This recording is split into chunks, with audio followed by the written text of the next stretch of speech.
আজ আমি তোমাদের সঙ্গে বেগুনের একটা নতুন রেসিপি শেয়ার করব বন্ধুরা, যেটা তোমরা ভাত রুটি দুটোতেই পরিবেশন করতে পারো। তবে যেদিন বাড়িতে মাছ মাংস থাকবে না বন্ধুরা, বেগুনের এই রেসিপিটা তোমরা ট্রাই করে দেখতে পারো। বাচ্চা থেকে বড় সকলেই কিন্তু চেটে পুটে খেয়ে ফেলবে। তো চলো বেগুনের এই রেসিপিটা দেখতে থাকো। আশা করছি তোমাদেরকে খুব খুব ভালো লাগবে। ভালো লাগলে অবশ্যই চ্যানেলটি লাইক শেয়ার সাবস্ক্রাইব করতে ভুলো না বন্ধুরা। রেসিপিটা বানানোর জন্য আমি এখানে 4টে কচি টাটকা বেগুন নিয়ে নিয়েছি। বেগুনটাকে প্রথমে ধুয়ে পরিষ্কার করে নিয়েছি, তারপর বেগুনটাকে মাঝ বরাবর দুটো খণ্ড করে কেটে এখন আমি 3টে টুকরো করে কেটে নিচ্ছি। যেরকম ভাজা বেগুনের জন্য আমরা কেটে থাকি সেমভাবে আমি বেগুনগুলোকে কেটে নিয়েছি। বেগুনগুলোকে কেটে আমি একটা প্লেটের মধ্যে উঠিয়ে নিচ্ছি। তারপর ওর বেগুনের মধ্যে স্বাদ মতো লবণ আর হলুদ ভালো করে আমি বেগুনের মধ্যে মাখিয়ে নেব। আর হ্যাঁ বন্ধুরা, তোমরা যারা আমার এই ছোট্ট চ্যানেলটি সাবস্ক্রাইব করেছো তাদেরকে অসংখ্য অসংখ্য ধন্যবাদ। যারা এখনও করনি তাদের কাছে অনুরোধ রইল চ্যানেলটি সাবস্ক্রাইব করে চ্যানেলের পাশে থাকা বেল আইকনটি প্রেস করে দেবে। এতে করে নতুন নতুন ভিডিও আপলোড করলে সঙ্গে সঙ্গে নোটিফিকেশান তোমাদের কাছে পৌঁছে যাবে বন্ধুরা। এদিকে আমি মুগ ডাল নিয়ে নিয়েছিলাম আধ বাটির মতো। সেই মুগ ডালটা এখন শুকনো খোলায় একটু নেড়ে চেড়ে নেব। ডালটা যতক্ষণ না হালকা লাল হয়ে আসছে আর সুন্দর একটা গন্ধ বার হচ্ছে। ডালটা নেড়ে চেড়ে নিয়েছি 3 মিনিটের মতো। তারপর ডালটা ধুয়ে পরিষ্কার করে নিয়ে এখন প্রেসার কুকারের মধ্যে দিয়ে দিচ্ছি।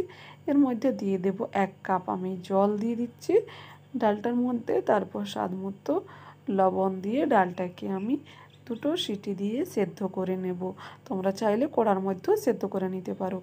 যতক্ষণে ডালটা সেদ্ধ হবে ততক্ষণ আমি এদিকে কড়ার মধ্যে 2 চামচ সর্ষের তেল দিয়ে বেগুনগুলোকে উল্টে পাল্টে একদম হাই ফ্লেমে এগুলোকে 3 থেকে 4 মিনিট এইভাবে নাড়াচাড়া করে ভেজে নেব।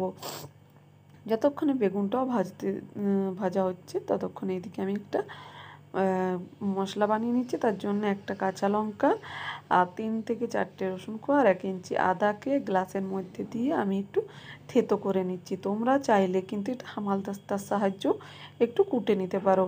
মশলাটাকে এইভাবে থেতো করে নিয়েছি। ততক্ষণ এদিকে আমার বেগুনটাও ভাজা হয়ে গেছে। বেগুনটা তেল ঝরিয়ে আমি উঠিয়ে রেখে দিচ্ছি। তারপর ওই বেগুন ভাজা তেলের মধ্যেই আমি একটা তেজপাতা, 2টো শুকনো লঙ্কা আর 1 চামচের মতো গোটা জিরে দিয়ে 30 সেকেন্ডের মতো একটু নাড়াচাড়া করে একটা পেঁয়াজ ঝিরিঝিরি করে কেটে রেখেছিলাম সেটা দিয়ে নাড়াচাড়া করে পেঁয়াজটা যতক্ষণে নরম হয়েছে তার মধ্যে যে মশলাটা থেতো করে রেখেছিলাম সেটা দিয়ে দিয়েছি। তারপর আমি এর মধ্যে জিরে গুঁড়ো, ধনে গুঁড়ো, লঙ্কা গুঁড়ো, হলুদ গুঁড়ো 1/2 চামচের মতো দিয়ে আমি এর মধ্যে মশলাটা দিয়ে একটু নাড়াচাড়া করে জল দিয়ে মশলাটা কষিয়ে নিয়েছি যতক্ষণে না তেল ছাড়ছে মশলা থেকে। মশলাটা কষানো হয়ে গেলে আগে থেকে যে ডালটা সেদ্ধ করে রেখেছিলাম সেই ডালটা আমি দিয়ে এটাকে 4-5 মিনিট রান্না করে নিয়েছি।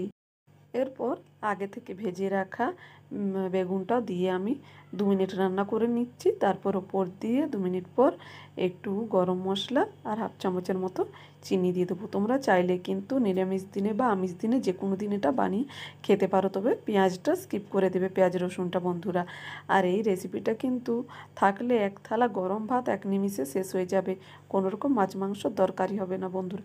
রেসিপিটা কেমন লেগেছে অবশ্যই জানাতে ভুলবে। আবার নতুন কোনো রেসিপিতে দেখা হবে বন্ধুরা। ততক্ষণে সবাই ভালো থাকবে, সুস্থ থাকবে।